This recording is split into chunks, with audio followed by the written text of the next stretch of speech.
শুধু দর্শক মন্ডলী, আজকে আপনাদের দেখাবো আমি ফেসবুকে রিলেশন করে প্রেম করে আসার পর একটা মেয়ে মানুষের কত করুণ পরিস্থিতি দাঁড়ায়। তো আমরা মোটামুটি গ্রামের যারা মেয়েরা আছে, দূর দূরান্ত থেকে যে মেয়েরা আছে, ফেসবুকে রিলেশন করার পর আমরা সে না বুঝে না জেনে শুনে একটা মেয়ের সঙ্গে প্রেম করা হয়, এবং সেই মেয়েটা দীর্ঘ বিশ্বাসের সঙ্গে সেই ছেলেটা আশা পাওয়ার পর আসলে সে আইডিটা ফেক না অথবা সত্য আমরা যাচাই করি না। তো মেয়েরা সবচেয়ে বড় ধোঁকাবাজ হয় এই জায়গাতে, যখন তারা আইডিটা সত্য এবং মিথ্যা যাচাই না করে। তো দর্শক মন্ডলী, এরকম ঘটনা ঘটছে একটা মেয়ের সঙ্গে। তার দেশের বাড়ি হচ্ছে আপনার সেই নেত্রকোনা থেকে ছেলের টানে প্রেমের টানে চলে আসে সে ঢাকা। এখন সে এই পরিস্থিতির মধ্যে আসার পর তাকে দেখতে পাইছে সেই আইডিটা ফেক। সেই মেয়েটি অনেক কষ্টের মধ্যে এখানে কান্নাকাটি করতেছিল। এক পর্যায়ে খবর পাওয়ার পর আমরা এখানে আসছি, আসার পর দেখি সেই মেয়েটির অবস্থা করুণ অবস্থা। তো চলুন সেই দেখা যাক সেই মেয়েটির কি অবস্থা।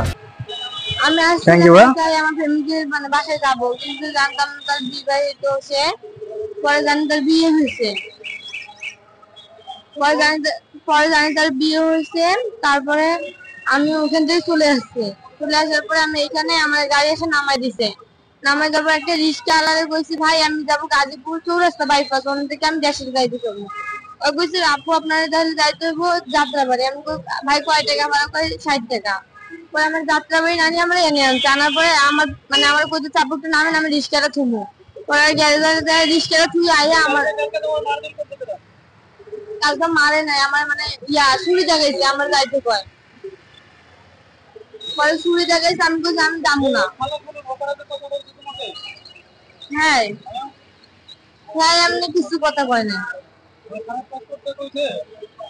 না কয় নাই, কিন্তু এরা অনেক লোককে পাঠাইছে এটা জানি, কিন্তু আমার কয় না। আমার বাইক পাঠাই দিব কইছে।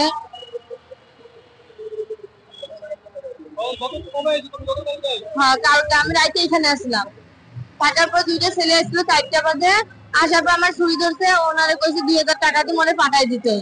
পরে আমি লোকজন যখন আইছে তখন আমার পাঠাই দিতে পারে নাই।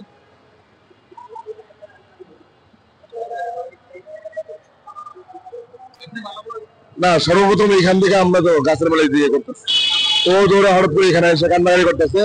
তো 3জন লোক ওরে দূরে নিয়ে যাবে এরকম বললো। তো আমরা আবার এখানে বসে রাখছি, পরের দিন পরে আবার পাঠাই দিচ্ছি। আর কোনো ইয়ে হয়নি। এটা আপনি আসলেন, এই যে আপনার কাছে পাইলেন।